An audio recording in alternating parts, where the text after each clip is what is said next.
Give me a D and a G. It's the Dawg and Gus Show. It's the Dawg and Gus Show. Welcome to the Dawg and Gus Show. No, on Be Kind Radio. You got it. What's up, dog? Not much, Gus. We're going to chat with a couple of the fellas from Milhowse. Gentlemen, how are you? Good. I'm tired, but I'm good. I had a full day of work, and I just had a good dinner, so that was nice. Excellent. Solid. Ian and Ryan from Milhowse. Well, Ian, are you the lead singer guitarist? It's like me and Tobias, who's the other guy, who is the other singer and guitar player. We have like a Blink-182 thing going, where neither one of us are like lead singer. We sing pretty equally, I'd say. Oh, nice. And then Ryan's the bassist with the mostest. Yes. Smooth as silk there. Yeah. Well, thanks for joining us, guys. Yeah. When did you guys first got into music? When was the first kind of guitar you got, or how did you get started? For me, I remember specifically, I was Easter weekend 2016. I was driving to my grandparents' house, and I heard a Green Day song on the radio. And I was like, this sounds pretty good. Maybe I'll look them up later. And then from there, it just kind of like went. I just kind of dove deeper into the rabbit hole. And then my first guitar came a couple years later. It was a Squier Strat, a black one. I still have it. It's all like stickered up and everything. It's like my punk guitar. Nice. For me, I always enjoyed music when I was younger. The first concert that I ever went to really changed my perspective on things. It was at Metallica in 2018. I saw them in Buffalo. And after that, I really, really got into rock and metal. And then as far as bass, we would play music with my friends. One of my friends played guitar. One of my friends played drums. No one played bass, so that's why I started learning bass. My friend's dad bought a bass guitar because he's a musician. Played that on that one, and then eventually I bought my own. Cool. Very cool. Nice. We should, like every group that we ask if the bass player was actually a bass player to start. Because it seems like we get a lot of that. Well, we didn't have a bass player, so I play bass. Yeah. Essentially what happened. Yeah. It happens a lot. Yeah, that's what I'm saying. We need to delve into that. I mean, I think that if you're going to commit to a band, you need someone to commit to the bass. If you're all playing guitar, right? I would suspect that's the case. Would you agree? Yeah. When we were a 3-piece before we got Ryan, Tobias, the other guitar player, he actually played bass, but guitar was his first instrument. It was like the same kind of deal. He was like, we need a bass player, so I'll But I really don't want to. Yeah. Cool. Never mind. No, that's fine. Okay. He's a good bass player too. He enjoyed it. And I think I hope he enjoyed it. I'm sure he did. Come on. Mm-hmm. I promised Gus I wouldn't ask this question right off the bat. But I have to because God. Well, can you? No, I'm going to ask a different question. I'm going to throw you right off. Yeah. Please do. Yeah. Okay. You know what I mean? The spelling of the name Milhowse, is that for a reason? Was that because there was somebody else with that name, like maybe a Van Houten? There was. Well, we didn't want to get confused with like Milhowse, the Simpsons character, but then also there's a band from Toronto that was also called Milhowse, but spelled like the normal way. Right. And we didn't want to get like confused with them when people were searching us up, so we just like spelled it differently. I've talked to the guys from the other Milhowse. They're not like active anymore, but I've talked to them. I'd love to get like a double, like a Milhowse. Yes, that would be great. But they're not Seriously. like active anymore. They like broke up or something like that. They post like once. I think they posted in 2022, but that was the first time they posted anything in like years and years and years. It was probably Lisa broke them up. Yeah. God. Somebody had to say it. Yeah, but they probably had this one before, No doubt. Yeah. How would you describe your music that you typically create? Do you want to go first for this one, Ryan? I'm interested to hear like. Well, from my perspective, because Ian is the main songwriter for the band, he writes most of the lyrics.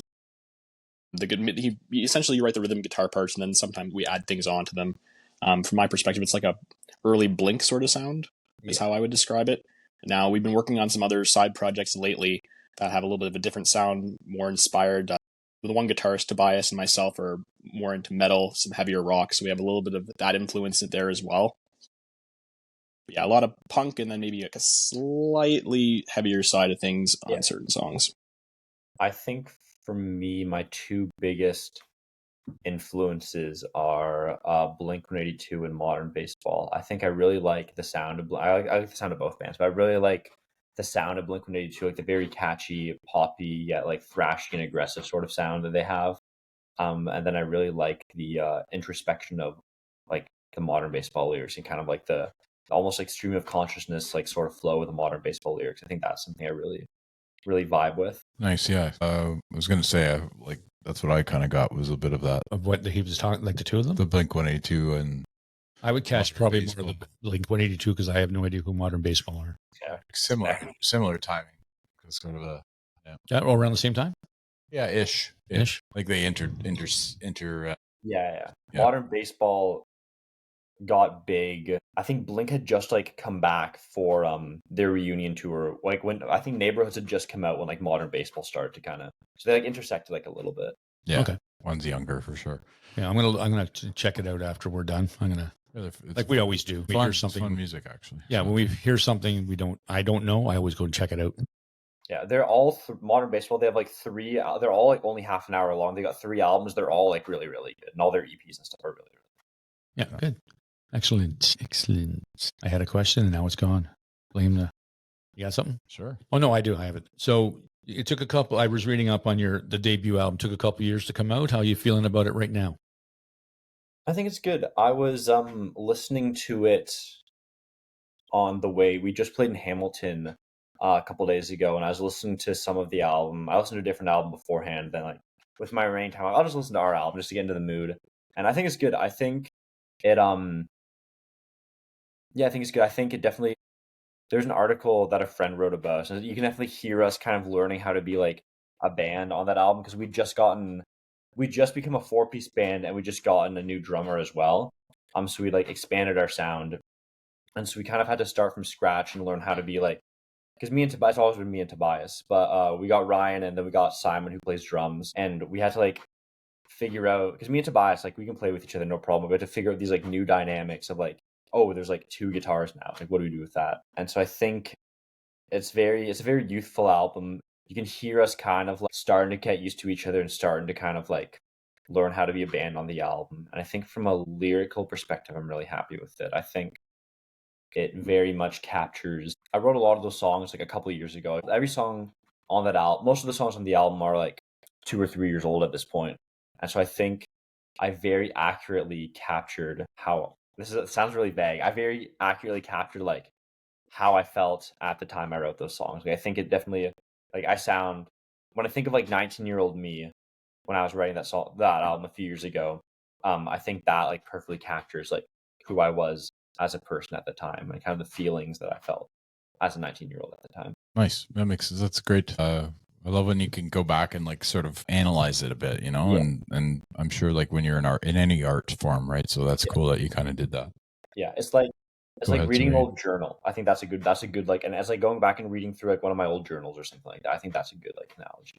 Yeah, it's great. That is a good analogy because I have gone back into some journals and maybe I've written a bit of poetry and then you go back to it and you're like, wow, this is terrible. But then you're like, some of it's okay, you know. So you're like, but the journal writing is always neat to go back to, and it's actually something cool to leave behind too because it's anyways. Yeah, we could get into journal writing for sure. Yeah. Do you have any pre-show rituals, guys? Oh, nice. You got one right there. Nice. Any pre-show rituals? Do we have any pre-show rituals? Specific as far as pre the show? I mean, you guys do your vocal warm ups. Yeah, me and Tobias have our vocal warm-ups. We have like a series of kind of goofy vocal warm. Not they're probably good, but we have a series of vocal warm-ups to me and Tobias. We always like leave the last song that the band before us is playing. We leave and then we go through our vocal warm-ups. And I listen to music on the way to our shows. Usually, I'll be like getting into the mood. Usually, we get like food before our shows as well. The pre-show Wendy's. Some sort of fast food. The pre-show banh mi was really good. The banh mi was actually excellent. I'd never had banh mi before, but it was quite good. That was Nice. good. You'd like it. I don't even know what it is. Oh, you'd It's like good. it. It's like Vietnamese Subway. It's really, really good. Oh, okay, cool. Oh yeah. And you're telling me I'd like it, so I guess I'll like it. Well, you like food? I'm a big fan. Yeah. No, but banh mi is actually lovely. Okay. Very nice. Yeah. Very nice. What's the Wendy's order? What's the go-to there? Ooh. Baconator with a side of fries, a Sprite, and a vanilla frosty Woof. every time. Right before show, perfect. Yeah. Oh, man, yeah. That's a little I heavy. wish I was in my 20s again. Yeah. What about you, Ryan? I do like the Baconator, but it might be a little too heavy for me before the show. we like to move around a little bit, and if I've eaten that before the show, I don't think we're going to be moving around as much. No. Yeah, exactly. Yeah. No, you're not that kind of punk. You're gonna puke on people. Excuse me, just for a second here.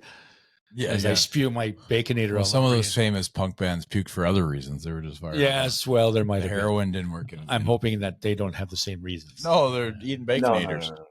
no. Not yet. Not yet. Yeah, exactly. Yeah. I like your enthusiasm. We used to get bummy, and then now Now we're just doing heroin. yeah. No more food. I hope for the best for you guys. Thank you. How's the touring around the area that you guys are in? You're Kitchener-Waterloo, right? Yeah. So is there lots of places for you guys to go play that kind of fit the style of music that you guys have? I think so, yeah. I think there have been more venues that have opened up since the pandemic ended. I remember because we didn't play a lot of shows pre-pandemic because we were really young, but we looked around a little bit and there really weren't a lot of places pre-pandemic. But since the pandemic ended, there have been some new venues. Sorry, it's been a long day, that have opened up.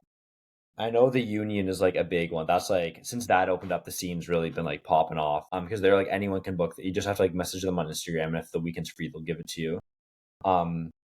They're really good. Midnight Run is also really good. They're renovating right now, so sorely missed. They're really good, but they're pretty solid. There's a couple other just bars in Uptown Wall. I know there's like Revive is like we've played there before. There's one we never played there. I don't know anything about it. It's called the Huther Hotel. I know some of our friends. Huther Hotel, yeah. Some of our friends have played there. I know there's a bunch of we haven't gotten into this side of the scene yet, but there's like a real underground, there's a lot of basement shows and like house venues and stuff like that Mhm. that have like sprung up since the pandemic ended, like over the last couple of years especially. Yeah, we had a couple of those here in Ottawa. They just kind of flourished until everything started to come back, and then they kind of slipped away because there's a couple that some punk bands here in Ottawa played, and now it's no longer around. Yeah. Have you heard of if you guys are in Ottawa, do you know the band The Dark Trees? The Dark Trees, no. Because they're an Ottawa band. They're really sick. We played with them a year and a bit ago now. And I know they had like a house venue and they were talking about that. So I was wondering if they'd been. Okay, yeah. Like I said, I don't know about the Kitchener-Waterloo scene, but Ottawa is we have a very flourishing punk scene here. I was just at a show the last Friday or the Friday before, and it was an EP release party, and it was so much fun, and the bands were so tight. We had a band from Toronto. And of course, I can't remember their name at the moment, but they were great. And then the two local bands killed it. It was a lot of fun to be at. Yeah, We've wanted. I know some friends of ours have played in Ottawa, and we really want to go up there because I've heard that there's like a very, very good scene up there. there is. Yeah, I It's good- think yeah, we're gonna good try punk to get up to Ottawa and Montreal in summer of 2026. Make a weekend trip out of it. Very good. Yeah, you'll have a hoot. There's a good punk appetite in Montreal. Oh, as well. Yes, Yeah, very yeah. much so. Yeah, you guys would love it. Be fun for you too. What would you say is the biggest career highlight so far? I think for me, I would say there are two things that come to mind. One is like dropping the album. I think that's because I've been writing those songs for ages and ages and ages, and to finally have that realized and have that out and people will listen to it and oh, I like this song. And I'm like, that's so insane that you like this song that I wrote in my bedroom years and years and years ago. Well, I think that's really cool. And then I think this year in particular, 2025, we've been playing a lot of shows. And I think a lot of our best shows have been this year. There's two in particular that stand out. We played Maxwell's in Waterloo, and that was a really sick show because that's kind of the place to play. That's a really good venue. And I know we played there with some friends, and we had a really good time. And we had a pretty good crowd up for that too. I thought that was a lot of fun. And then the very first show we played of the year was at a place called Midnight Run. I mentioned it, Midnight Run, as part of a local band showcase, and that was packed. And I remember for the first time in a long time, I was actually nervous before show because I was oh, there's a lot of people here. And we walked out on stage and everything. That was really sick. That was probably the best moment where we actually got introduced. Yes. Walk out on stage, and we actually have a live album recorded from the Midnight Run Cafe from that show. Yes. And that's available on all streaming services as well. We got some covers in there, some originals. So that'd be probably awesome to listen to. I love those live from the floor kind of thing. Yeah, they're fun, right? Yeah. But I find I notice a lot because I go, like I said, to a bunch of shows. There's not a lot of of bands that bring somebody to introduce the bands. You know what I mean? It's just like, you turn around, oh, there's a band on stage, and hey, we're so and so, we're from here, and then they go. Mhm. Because we've hosted a few shows where we've introduced the bands, and I think that probably, like you said, it was a big thrill.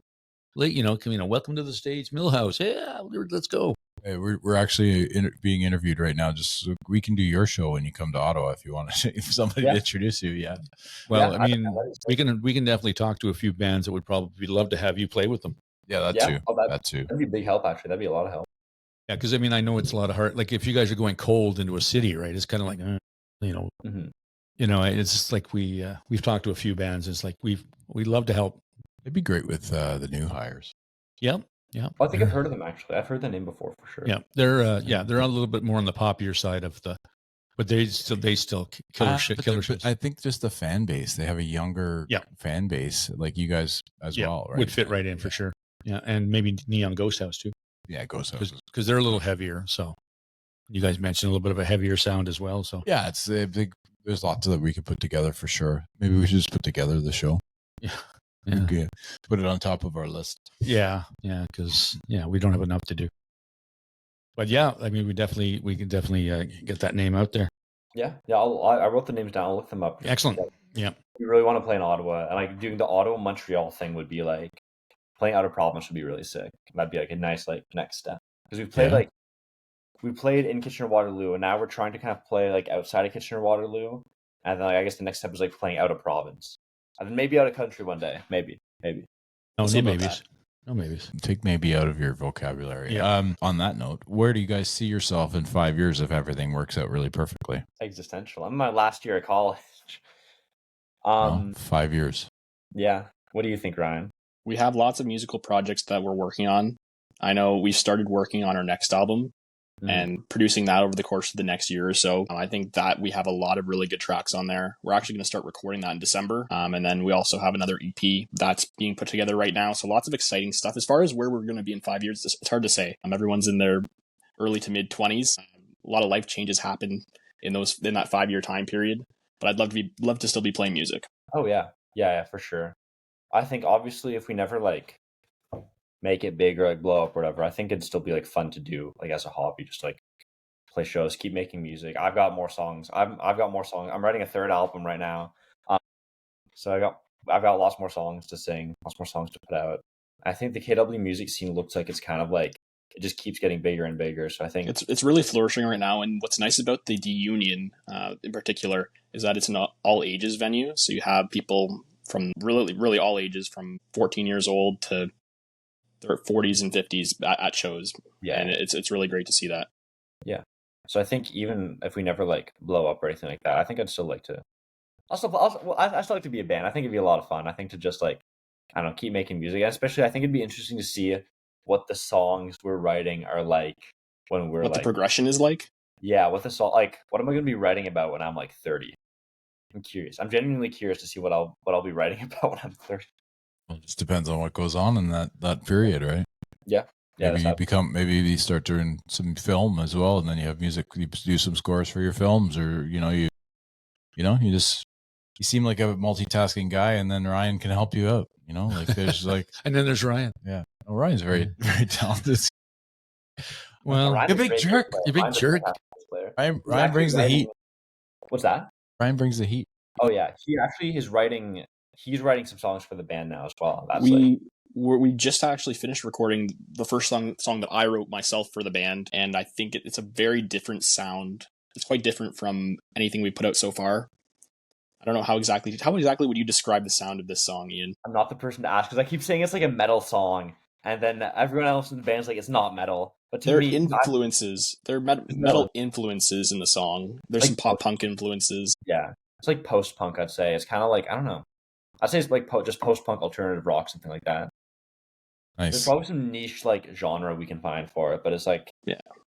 I would think the fun. Sorry to Ryan, you could go on that point, but like thinking like just chatting about it after you make it must be the most fun part of it, because you can sort of have these discussions of, hey, it's this type of genre or this type of music, or I hear this, or this is where it's coming from. Would you agree with that, Ryan? Yeah, I mean, everyone listens to a song slightly differently from a slightly different perspective, right? Yeah, what's the beauty of it, right? Well, that's just, if we all thought the same, how boring would that be? Well, that's what they want us to do, man. No, Be the not same. here. Not here. This is punk rock. Yeah, man. We break rules.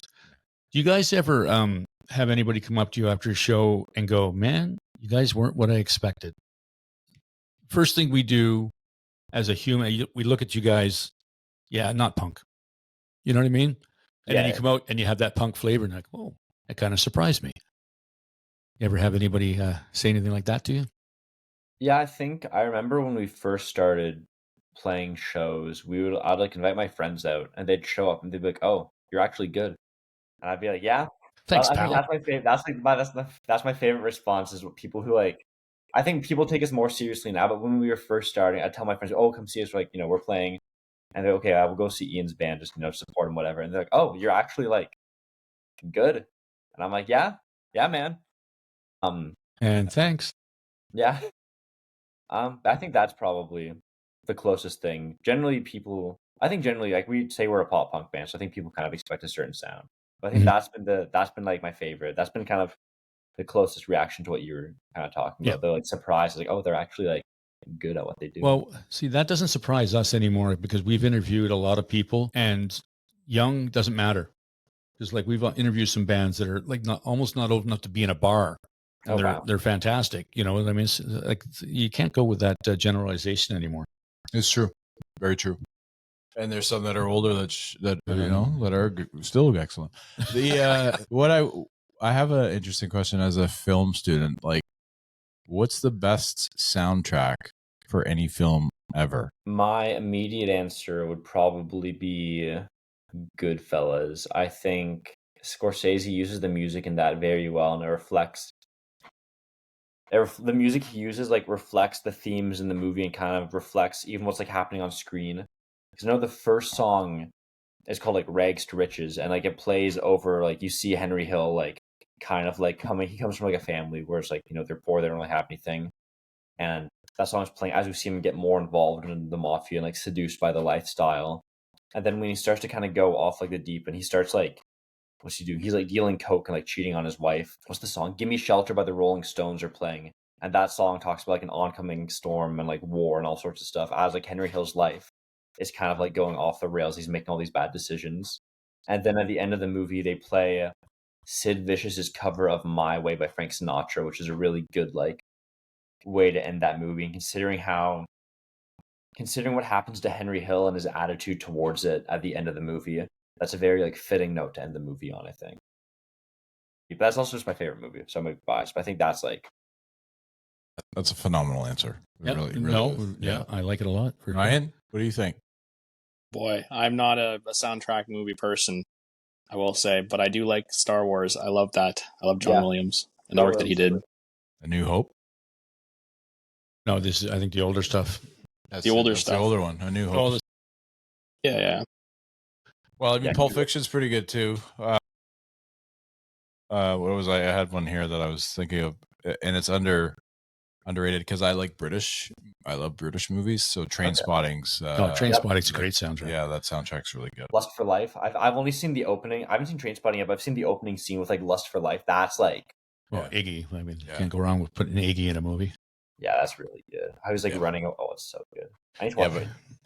And Departed too. Like so, I think. I just finished watching that again. Scorsese's like he's killer, man. But like just the two, I'm just like, oh, what an appropriate song to put in. I just like man, like how long do you think about that stuff? Oh, look at he's got there. He's got a Blu-ray of Departed. Wow, just pulled it out of his he's a movie front pocket. He's a movie guy. We could talk movies with this guy too. We could. Oh yeah. Yeah. So Departed's like one of I think in my top 5 all-time favorite movies. That's fair.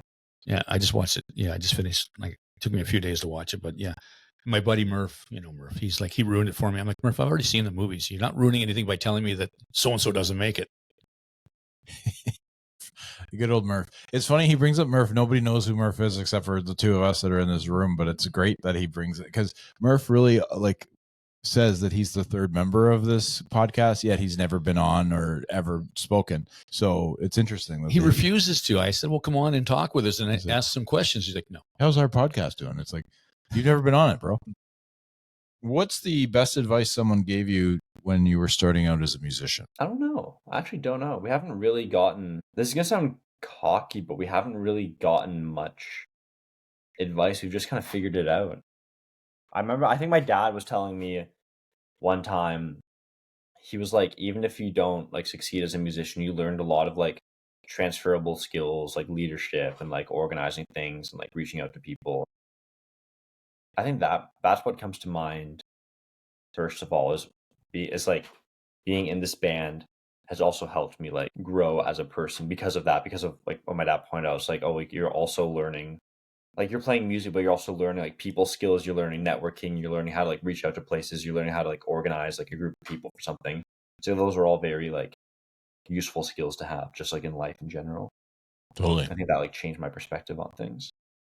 Yeah, that makes total sense. Good advice from your father. Ryan, any advice you've heard? Well, when I first started jamming with my friends, they didn't have a singer, so I was singing. The best advice I think I received was that, Ryan, you can't sing, which led to me playing the bass guitar, and, that's worked out pretty well. Yeah. Well, you're writing though, so that's, Yeah. Yeah. Now, when you guys, or go ahead, sorry. I was going to say, when you guys are setting up for a show, a live show, do you think much about what song's playing first, what you're going to go into next, or is it just like, hey, let's just go with a vibe here and just play whatever? Yeah, they have a set list. Yeah, we think not like a lot, but we definitely put like thought into what we're playing. I know, like usually we have set lists. Yeah, we have set lists. Me and Ryan, like we've got certain songs where we're like, we know this is like a really good opener. We've got a couple songs where it's like we know that this is like a good closer, and then there's like the fan favorites, and like a lot of our fans, we cover a lot of Weezer, and a lot of our fans want to hear us play Weezer, so we always have like a Weezer song, and that kind of rotates. So I'd say like that's about as much thought as we put into it, and then we kind of think of we think of like the start and the ending and kind of like what follows, and I guess balancing covers and originals as well. Usually, I've realized I do like, usually I go like 2 or 3 originals, then a cover, then 2 or 3 originals, then a cover, then like 2 or 3 originals. That's good for a set, yeah. Yeah, makes sense. Okay, so you guys just robbed a bank and you're getting into the car to get away. What song is playing while you're driving off? What do you think, Ryan? Fuel by Metallica. Great choice. I'm saying, this is an odd choice considering what kind of music I usually listen to. I'm saying Moanin' by Charles Mingus. It's a jazz song. I know it. It's good. I love Charlie Mingus. Oh, Moanin'. Yeah. Yeah. Nice. I love that song. That's like, there's a comment on the YouTube video for it, and it's like, this is what would play in like a 1950s movie when you just like robbed a bank and you're shooting your Tommy gun at the window. That's exactly it, right? Yeah, and Gus makes us choose as well. So I'm going to, this time around, I'm going with Sabotage by the Beastie Boys. Okay, yep. That's a good one. That's a really good one. Okay. What do you got there, Slim? I'm going to play... He's looking around for inspiration. Give Me Some More Lovin'. There you go. What song would you play if the world was ending and you were just like sitting on like a hill watching it? Throwing a song right back at us. Nice question. It's a great question. American Pie. That's so real. That's so fair. I was kind of thinking that as well. That's good. That's the right answer, I think. Look at me, huh? Straight out of Compton. Gotta one up me. Yeah. What would you play, Ron? Release Milhowse track Paradise Lost. Oh, okay. All right. Jeez. Okay, I respect that. That's a good answer. Yeah. I'd probably play Bad Moon Rising, I think. That's a good one too. I was like the meteors like coming down. It's like, I see the bad moon. Oh, that'd be so good. Could be a nuke, but whatever. Yeah. We'll go with that. Or Give Me Shelter would also be good, I think, for the end of the world. Yeah, because you need shelter, but you're not going to get any. No. Or you could just go with the obvious one. The end of the world as we know it. You got it. REM, yeah. There's that one song by Johnny Cash. I think it's God's Gonna Cut You Down. I think Oh, that's a good one too. Yes. Yeah, well done, Ryan. Nicely done. Yeah, that's good. That's actually really good. We could go for a little while on this. Yes. Yeah. Any Johnny Cash reference is welcome on this show. Yeah. We covered me and Tobias. We did a couple like solo acoustic shows like way back in the day. And I think we covered Hurt at one of them. That's been like on a couple of our acoustic sets. That's like when you guys do covers and stuff, is there anything you won't touch? Like cover wise, if somebody says, "Hey, play this song," and you go, no. Not really. We've covered Wonderwall. We played it. Have covered. Okay, we we're have done. covered Wonderwall. I love Oasis, but I don't like covering Wonderwall. Well, it's not I even their think I'll best song. cover. What's that? It's not even their best song. No, it's not even. When you look at that album and the song before and the song after, it's not even the best out of those 3 songs. Agreed. Dog doesn't like It's not even the Oasis. best acoustic song off that album either. Actually, now that I'm thinking No, I'm about not a fan. I was just talking about this today at work. I don't understand the attraction of them and Coldplay. I just don't get it. But that's just me. That's fair. Yeah. Coldplay's like they're okay. I think if that is like my dad really likes Coldplay, so I know like their stuff. I like the big album that they put out was really really great. Coldplay or Oasis? But I don't like anything else of theirs. And then Oasis, I like them because they were just like fuck you. And it was the 90s, and I was like a teenager and a young teenager going, man, I like to tell everybody to fuck off, and then you get smashed in the face by your mom. But other than that, it was good. I think we'll pretty much cover anything. I don't really think of. I can't really think of anything I'd say like, no to covering. Fair. I'm gonna wait till they come to Ottawa, and I'm gonna scream out "Freebird." Oh yeah, if we could, we'd cover that. I'm not that good of a guitar player. Tobias could probably actually play that. We need 2 though. He knows part of the solo. He knows part of the solo. Yeah, there you go. You need 2. You need dueling guitars on that. Right? Yeah, we do. Yeah, Yeah. It's a tough one. We're kind of geeking out on this. I like. We sure are. We love it. How do you deal with creative blocks if they come in? What do you do, Ryan? Well, I don't write a ton of music, but I've been trying to write a little bit more recently. Sometimes you just got to pace yourself. You can't expect to put a song together right away. You take a break, come back the next day, keep going at it. I know Ian's probably dealt with this as a songwriter. Yeah. I kind of just like wait for it to pass. I think I've definitely had like periods of just like major writer's block where I haven't written anything for like a while. And I think when that happens, usually I just kind of like accept my fate, and I'm just kind of like, okay. And then I just like work on other creative projects or like stuff with the band. And I kind of put like the songwriting in like the back burner. And then like eventually it sorts itself out, then I can write songs again. Actually, this year I've had a bit of writer's block, I think, thinking back. I'm still kind of like I'm kind of getting over it. I'm writing some songs, but it's not like super I'm struggling with bridges right now. That's like my big thing. I think for that I'm just gonna like set it aside, and like maybe when it's time, like I'll show the band. I find showing the band can like help a lot because there's other people to bounce ideas off of. Yeah, that always works. Like we've talked to many people who are like you say, it's like, hey, I got this idea, guys. What do you think about this? And they'll go, if they're your true friends, they'll go, well, yeah, that's kind of shitty. Go back to the drawing board. Mm-hmm. Or, yeah, we can work with that. They might use different language, but yeah. Well, you were swearing up a storm, so I figured I'd throw in swear words. Well, it was he does a podcast with his dad here. Son, watch your language. Are you guys father and son? No. Well, thank you so much, Ian. That's great. Wow. Well done. Is it because we have the same glasses on? Is that why you think we're related? Hold on. I actually can't see. I can only see. I think it's Dawg. Oh, okay. Actually, you guys could kind of pass as like father and son. Thanks. A little bit. I see it. I see the vision. Look at you grimacing over there. I don't know, man. I don't see it. Yeah. Well, Ian does. Yeah, well, that's fair. Do you have any questions at all? No, I let you ask all the questions because you're the smart one. Is there a venue like you guys are outside? You said you wanted to tour outside of Canada. Yeah. Is there a venue that you say, oh my God, I want to play there? There aren't any specific venues. I'd like to play a house party at some point. We were supposed to earlier this month, and then it got canceled, which actually ended up being okay because I had other things happening. I'd like to play like international. I'd like to play in the US. I'd love to play in Japan. I think that'd be a lot of fun. There's like a really big like punk scene in Japan. I think just pulling up, especially because it's like it could go either one of two ways. Because it's like because no one will know us over there. But if we get like a couple like good like local bands with good followings and like we play a show there, that would be like insane. I think. Yeah. Could throw a movie reference in there for you in Kill Bill, the 5, 6, 7, 8s. Yeah, Yeah. Yeah. They actually Playing played here. They played here in Ottawa. Oh, did they? Yep, at the House of Targ, and I was actually at that show. Oh, nice. Yeah, it was kind of Was that campy. like? Yeah, Was that around the time Kill Bill had come out? Or No, that it like- was just like last was year. recently. I think, last year with a band from Toronto, Itchy Buns. the Itchy Bonds, and they were fabulous, man. It was like 50s. It was 50s, so good. They were so campy. It was just like so much fun. nice. And then the other band was like, you're just waiting for the one song from Kill Bill. I was like, all right, but they were fun as well. But yeah, exactly. What's your favorite song of all time? Oh my god, of all time. Wait, you don't like that one?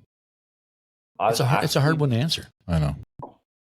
I was thinking about this today, at work, because I know like Rolling Stone puts out their like 500 greatest songs of all time. I actually think respect it. Like no pun intended. I actually like respect as a choice. I think that's like a decent choice. But I think for me, I think American Pie is actually the best song ever written. I think its themes and what it encapsulates, especially with when it came out, was what it was reflecting on. I think it's both very specific to like a time and place, but it's also like timeless. I think the lyrics are actually just like reading a history textbook, and there's like a scope to it that the filmmaker in me is like, I like the scope, I like the storytelling, how it's capturing like this one guy's like experience as a teenager as an analogy for like a whole generation coming of age in the 60s, which is like I like the 90s the best, but like the 60s, that was like the like formative decade for like popular music as we know it, I'd say. I think captures like all of that in a song. I think that's like really interesting and really, really masterful. Nice. Ryan, Really, really hard question. we know. It depends on my mood personally, what my favorite song is, but as far as like most influential, I really love One by Metallica. I think it's a masterpiece, and the chugging guitar part in the middle had influenced so many other bands and so much other music. That one or Fade to Black's also a great song. Yeah, Fade to Black's good. That was the Metallica. and Gus, because you threw it at them, I'm throwing it to you. What's my favorite song? Yep, of all time. Favorite song of all time. September. Okay. It was the 21st Alright. night of September last night. I know.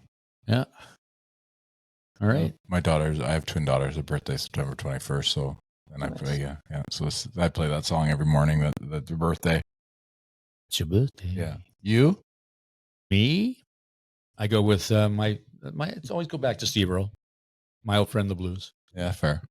Yeah. My favorite, like I would say for Metallica though, there's just so many. It's just I like Ride the Lightning, and like I like Great Master, album. Master of Puppets is just like I think that's a perfect song. I think that's like just like fires you right up and then takes you on a little journey in the middle and then brings you right back to the fire, man. I'm a big fan of Metallica. I like Metallica also. That song, Master Puppets, really gained some mainstream popularity about 4 or 5 years ago now with that Stranger Things series on TV. So that song was everywhere. Yeah, there's that, and then before that, even with Old School, when they're driving the van to pick up everybody, that's the song that's playing. That was a funny, Oh, yeah. yeah. well, that's the thing too. Like being a film student, you would know that as well, right? Like just like films that feature songs that become hits again.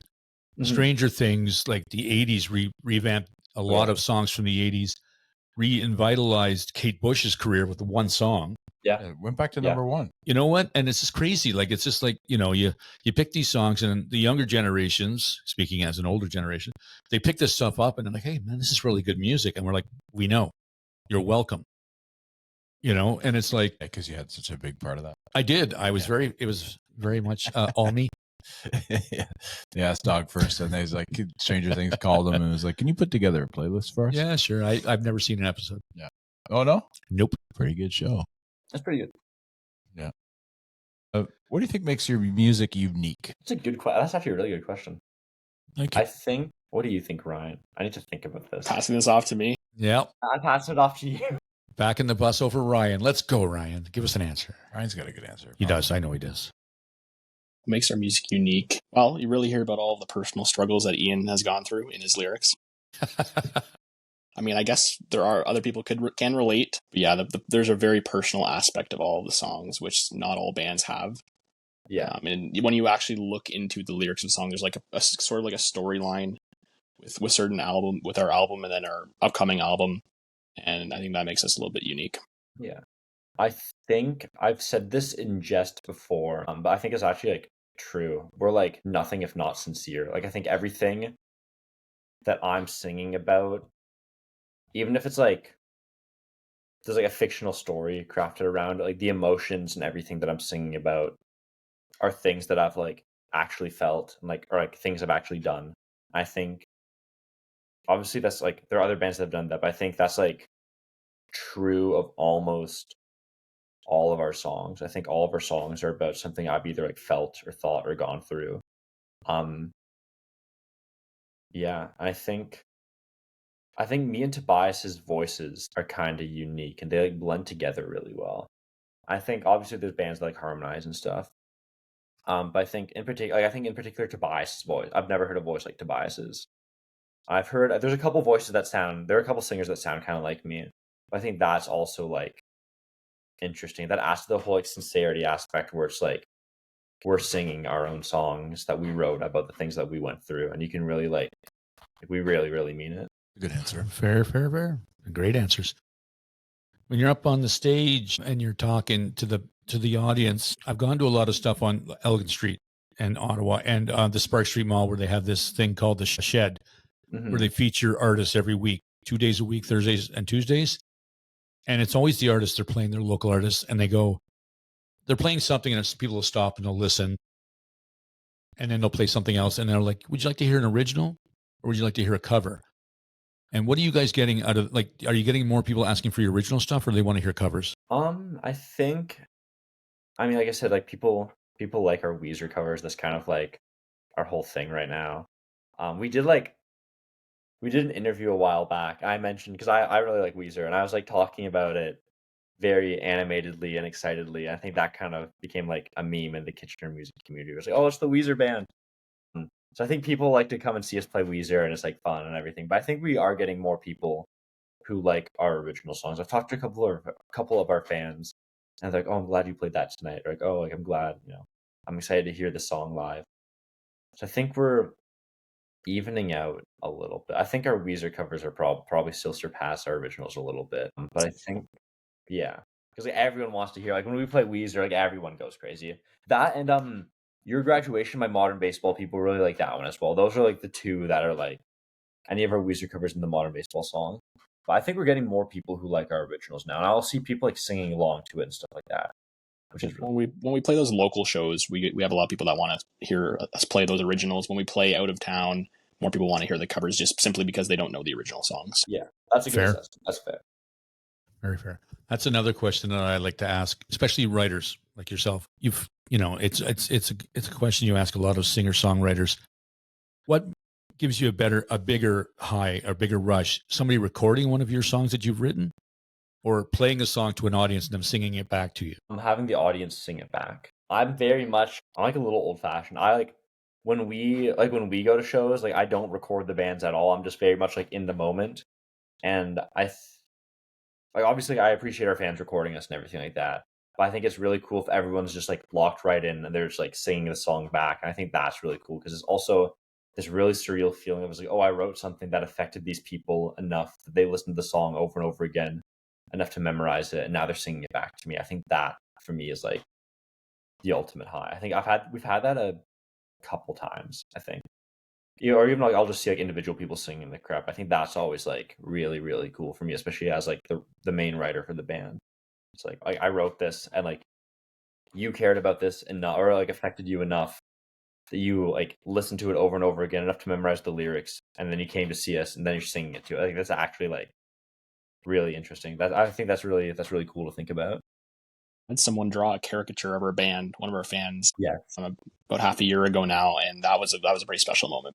yeah, that was cool. I think they made their Instagram account private because one of our fans drew like, because there's 4 of us, they drew us against like the Weezer background, and that was really, really sick. I should probably ask them if I can just get like a picture of it, because I think they made it, because we posted it, but like they made their Instagram account private, so it's not there anymore.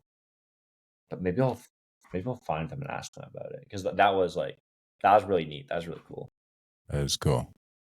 Do you think that it's you were mentioning how you don't use your phone when you're watching a show, and like people are always have their phones out, right? But you think about if you go to a movie, like they don't allow you to have your phone while you're in the movie theater.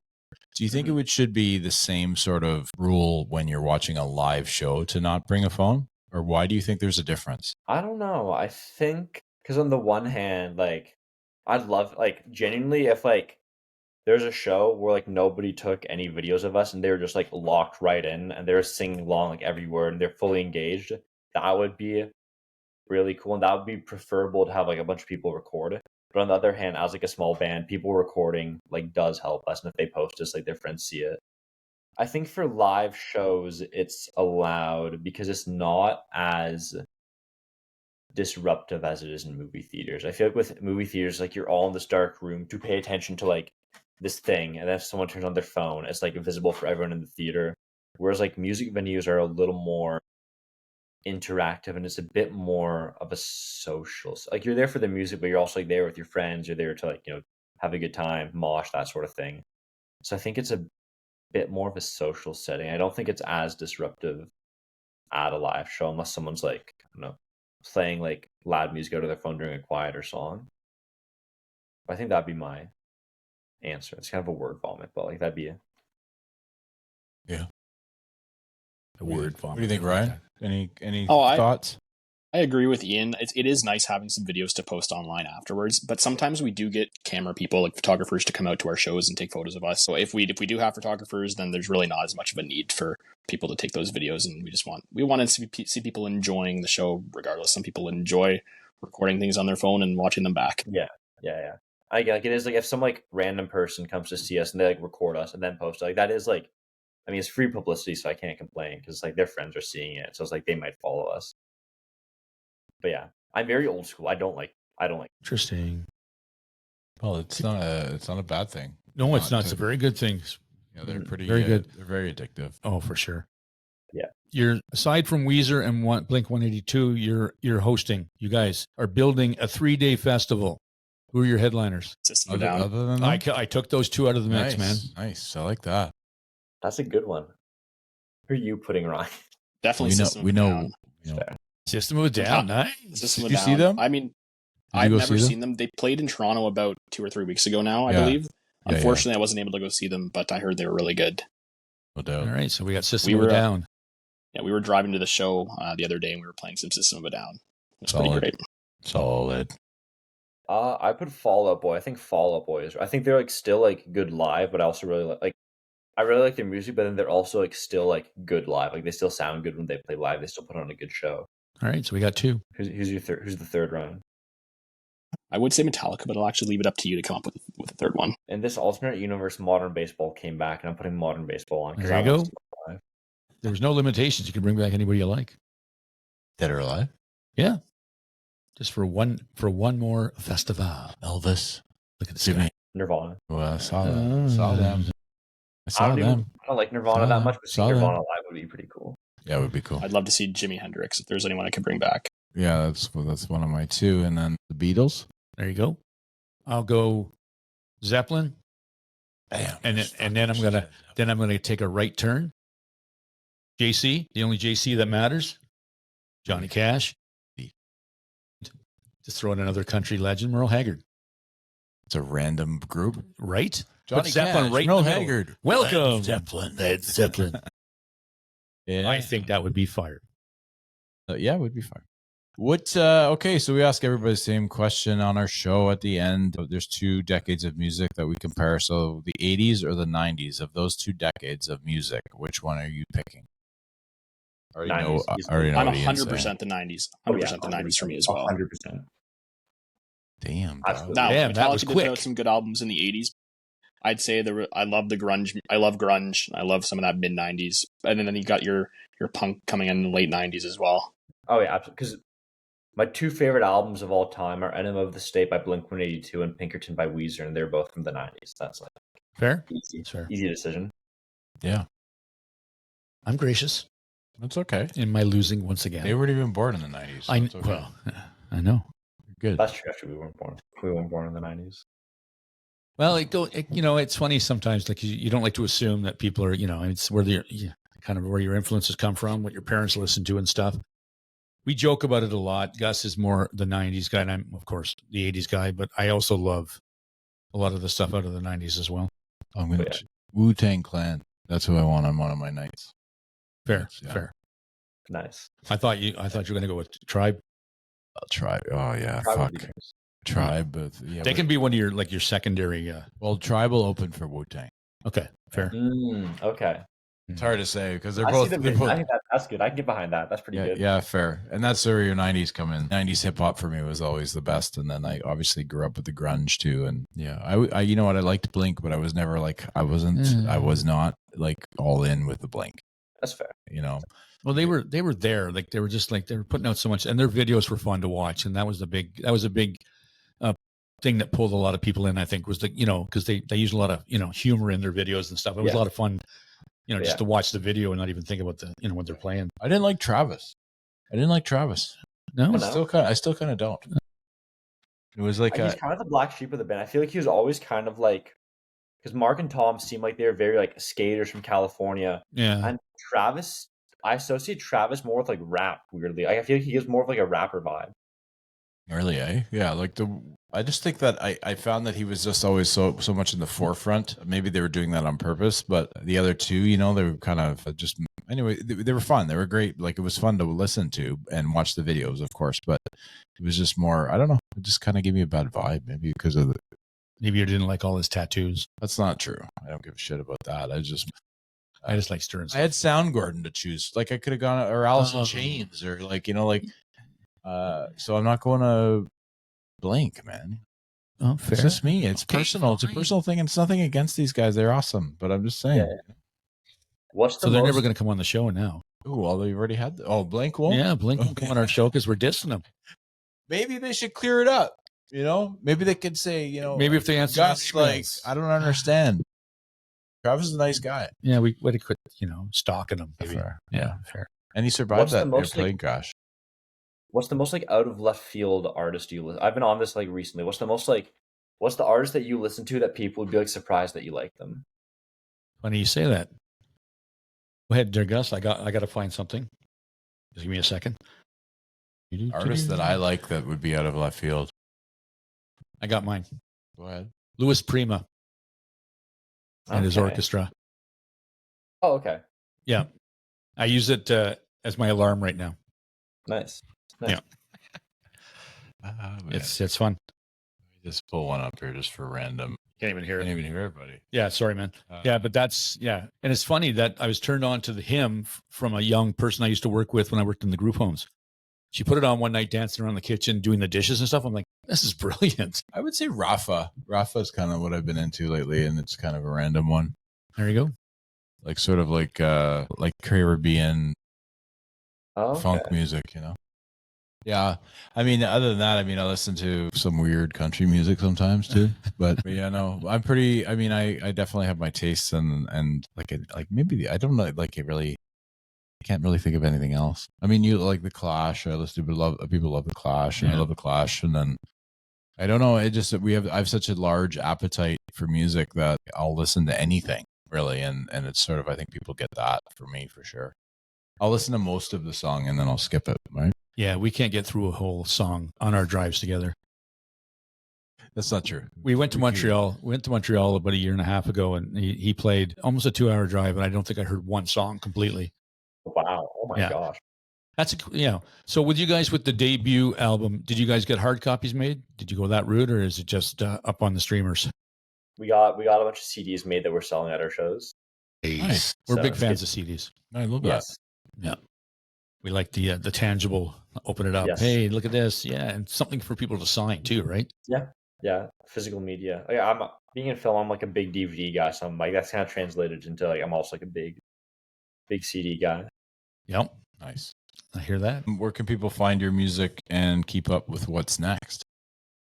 We're on all of the different streaming services. And we've got our Instagram, Milhowse the band, MILHOWSE, and that's it. We have a TikTok that we post. I post to the TikTok like every now and then, but it's usually just like jokes. For actual updates, like the Instagram is like the place to go. I also just post random stuff on the Instagram too sometimes. We all post random stuff on the Instagram sometimes just for fun, just to keep our fans on their toes. Yeah, I love that. He just did that today with us. Yeah. It's what. Yeah, you have fun with it too, right? Like it doesn't have to be so. He has fun and he makes me do stuff. Yeah, I made him do a couple TikToks that he was not happy that he did, but they turned out great, which is the best part. And everybody thought they're hysterical. I'm like, my God, this is ridiculous. Yeah. He gets. Yeah, you got to get him out of. You got to get him uncomfortable a little bit. You got to be uncomfortable sometimes. Yeah. Well, thanks, That's guys. fun. Listen, we appreciate your time and spending a bit of time with us as well. Yeah, no worries. Thank you so much. This is a lot of fun. Okay, thank you. Thank you so much, guys. Thank you. All right. Dawg and Gus, Dawg and Gus, Dawg and Gus.